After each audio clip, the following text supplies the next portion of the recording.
A head coach doesn't just disappear midway through an international tournament. Coaches don't ghost their own bench without something serious going on behind closed doors. But that's exactly what happened with Kara Lawson, the Team USA head coach during the FIA World Cup qualifying tournament in Puerto Rico, especially after her treatment of superstar Caitlin Clark. With 3 games left, she was suddenly gone, and Nate Tibbetts of the Phoenix Mercury was now running Team USA. What changed? What actually happened in that locker room or in those front office conversations? Do you think Kara Lawson sabotaged Caitlin? Let me know in the comments below.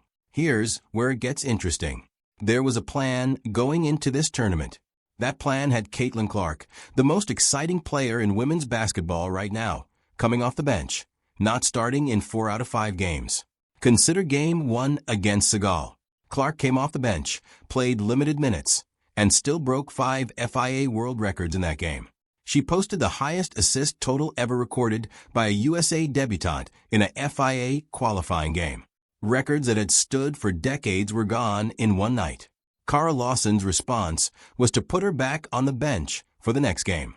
The offense in those first 2 games was slow and deliberate. Half-court sets, veterans handling the ball, the pace of a team that was not trying to run anybody off the floor. And there is a philosophy behind that. Stephanie White, who is both the Indiana Fever head coach and a Team USA assistant, has been open about wanting Clark to play slow, off-ball, more controlled. White wants Clark to fit into a system rather than be the system. So, the offense grinds along. Clark rotates in and out and the team is winning. But nobody is lighting anything on fire. Picture this. You have a player who just shattered 5 world records coming off your bench.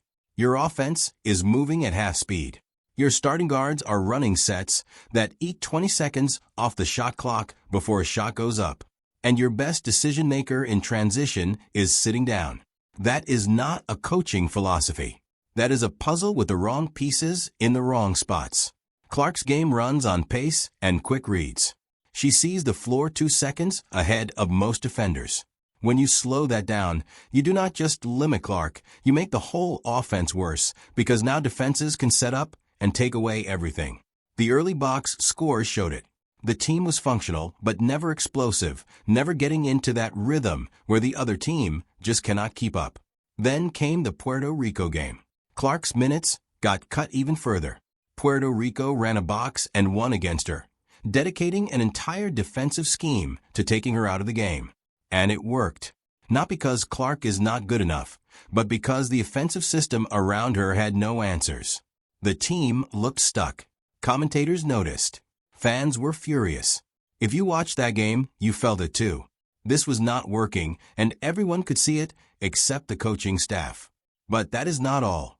Even through all of this, for games on the bench, a box and one designed to erase her, a system built for someone else, Clark still led Team USA in plus-minus and efficiency for the entire tournament. Let that sit for a second. Bench minutes, limited role, restrictive system, and she still outperformed everyone on her own team in those 2 categories. She also led the entire tournament in both stats, not just Team USA. She led the whole field. After Puerto Rico, Lawson steps up to the press conference microphone and a reporter asks her directly about Clark's role. Lawson pivots. She says everyone on Team USA should shine. She does not mention the records. She does not address the minutes. She does not explain anything. Just a non-answer and move on. That right there tells you everything. 5 world records broken. A team that is clearly better when Clark runs the offense. And the head coach will not even say her name when asked point blank. Then, just like that, Lawson stops showing up to games. Game 3 tips off, and Nate Tibbetts is standing on the Team USA sideline in a polo shirt, calling timeouts, drawing up plays. Kara Lawson is simply not there. No announcement from USA Basketball, no press release, no statement saying she stepped away for personal reasons or had a scheduling conflict. She is just gone. Tibbetts is the head coach of the Phoenix Mercury. That is his job. He had no official role with Team USA heading into this tournament. So, the fact that he is suddenly the guy with the clipboard running huddle making substitution decisions is not normal. Coaches do not just wander onto international tournament sidelines because there was an open seat. Someone put him there. Someone made a call. USA Basketball said nothing publicly. No update on Lawson's status. No explanation for the change. Nothing. When an organization goes that quiet about something this visible, it usually means the answer is something they would rather not say out loud. So, the internet does what it always does. People start pulling clips, lining up timelines, connecting dots. The dots are not hard to connect. Lawson disappears right after the Puerto Rico game. Right after that press conference where she would not say Clark's name. Right after the Clark situation had turned into a full national conversation about mismanagement and wasted talent. The rumors that started circulating were pretty direct. USA Basketball looked at what was happening on the floor and decided it was a problem they could not let keep going. The Caitlin Clark situation, specifically, had become something the organization did not want attached to their brand heading into a World Cup cycle. Whether it was the record she broke while sitting on the bench, the Puerto Rico press conference, or something said behind closed doors between players and staff, nobody is officially confirming any of it. But the timing makes it really hard to argue this was a coincidence. And then Tibbets does something in his very first game that Lawson had not done once across 3 games. He puts Caitlin Clark in the starting lineup. That is his first move. Clark starts. Team USA beats New Zealand by 55 points. 55. Clark plays 23 minutes, posts 14 points and 6 assists, 0 turnovers. And the offense looks nothing like what it did under Lawson. The pace is faster, the spacing is cleaner, Clark is pushing in transition. Teammates are getting open looks early in the shot clock, and the whole thing just flows. One coaching change, one decision to start Clark and run the offense through her. And the team goes from grinding through box and 1 defenses to winning by 55. That is not a talent upgrade. The roster did not change. The players did not get better overnight. The system changed. Clark in the right system looks completely different from Clark buried in the wrong one. Tibbets also does not dodge questions about Clark after the game. He is straightforward about the approach. Guard-heavy lineups, Clark running alongside Kelsey Plum, Paige Bueckers operating in space, the ball moving and the pace up. He talks about Clark the way a coach talks about a player he actually wants on the floor. It is a noticeable shift from what had been coming out of the previous press conferences. So, look, nobody from USA Basketball is going to come out and say Lawson was fired because of how she handled Caitlin Clark. That is not how organizations talk. But the first decision Tibbets made tells you exactly what USA Basketball thinks the problem was. Picture this. You take over a team mid-tournament. You've watched the film. You know exactly what's been going wrong. And one of the best floor generals in the sport is sitting on your bench. What do you do first? Tibbets' answer was simple. Start Clark. Run the offense through her. Let her see the floor and make decisions at speed. That's the whole adjustment. No complicated scheme, no long installation period, no easing her in. Just put her in the starting lineup and let her play basketball the way she actually plays basketball. The New Zealand game shows exactly what that looks like in practice. Clark starts, plays 23 minutes, and scores 14 points with 6 assists and 0 turnovers.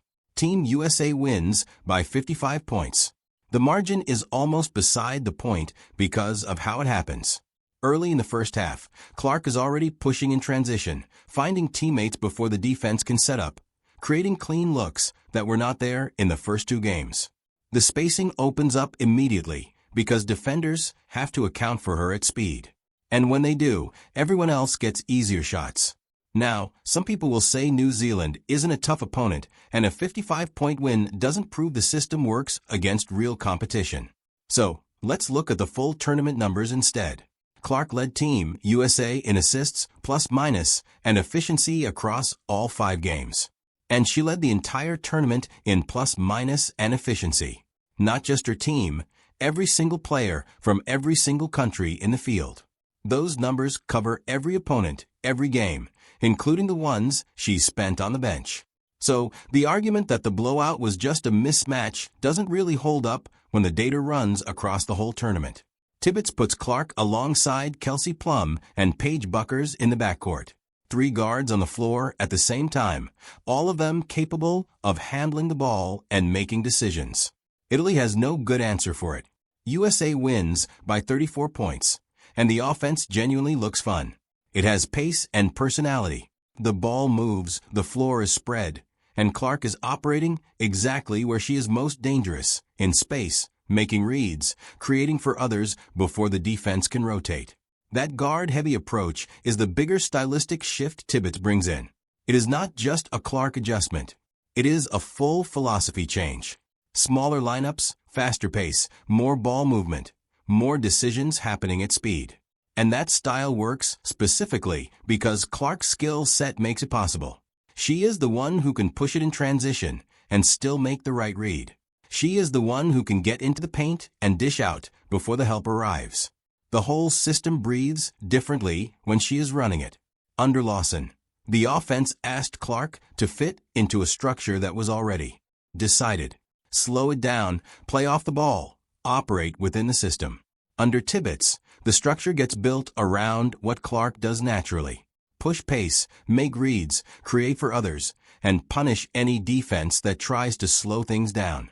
Those are two completely different starting points, and the results on the scoreboard reflect exactly that difference.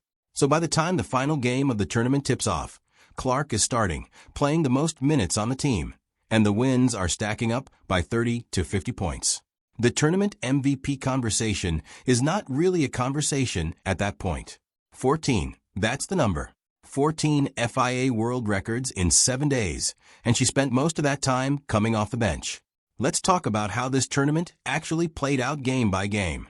Game 1 against Senegal, Clark comes off the bench, plays limited minutes, and breaks 5 world records in one night. She posts the highest assist total ever by a USA debutante in a FIA qualifying game. She posts the highest assists in a debut across the entire tournament's history, records that had been sitting untouched for decades, gone in a single game by a player who was not even starting. Team USA wins, but the offense never really gets going. It is functional, not dominant. Game 2 is more of the same. Clark is back on the bench. The offense stays slow, and more records fall anyway, because that is just what she does when she is on the floor. The Puerto Rico game is where it all comes to a head. Her minutes get cut, the team struggles, and the whole thing feels like watching someone try to win a race with one shoe tied. Then Tibbets takes over, and Game 3 looks completely different. Clark starts against New Zealand. The offense runs through her, and USA wins by 55. Game 4 against Italy. Clark runs the backcourt alongside Plum and Bears, and USA wins by 34. By Game 5, Clark is the story. She is starting. She is playing the most minutes on the team, and nobody is seriously arguing about the lineup anymore. You cannot deny Caitlin's performance when you zoom into the most valuable player numbers. Clark led Team USA in minutes, points, 2-point field goal percentage, free throws made and attempted, assists, plus minus, and efficiency. Then she led the entire tournament in plus, minus, and efficiency. Every player, every country, the whole field. She is 22 years old, and she just became the youngest player in FIA qualifying tournament history to win Most Valuable Player. And again, for games coming off the bench. So the question that just sits there is, what do those numbers look like if she starts all 5 games? What if Tibbets is running the show from Game 1 instead of Game 3? Because what she put up while playing a backup role is already historic. The starting role version of that tournament might not even have a comparison point. But that's not all. Clark's presence moved ratings for this tournament a global shift. Sponsorship conversations shifted. The WNBA's next collective bargaining agreement is getting negotiated right now, and Clark's international market value just got documented in a way that's impossible to argue with. Teams and sponsors don't get to pretend anymore that her draw is just a domestic thing. It's on the record now, and Fever fans specifically need to be watching the Stephanie White situation closely. White is Clark's head coach in Indiana heading into 2026. She was part of the staff in Puerto Rico that wanted Clark playing slower and off the ball. This tournament just ran a 5-game live experiment on exactly that question. The first 2 games were under that philosophy.